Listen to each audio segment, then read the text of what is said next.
hindi ako kasali last year sa qualifiers ng palaro dahil hindi kami nakapasok ng Dabraa. And now is naka-champion kami. Gumawa kami ng history sa Davao region na champion.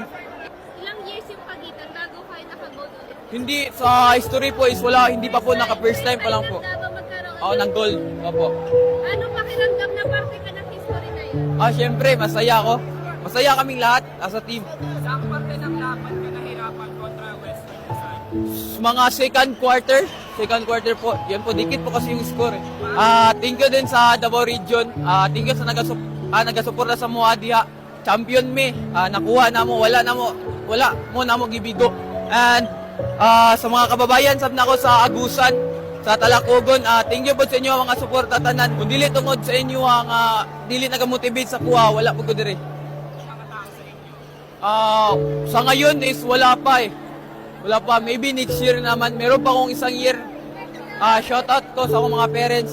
Robilin Baterbunya og si Papa Buboy Baterbunya og sa akong mga igagaw sa Agusan, mga parente. Shoutout sa inyo tanan.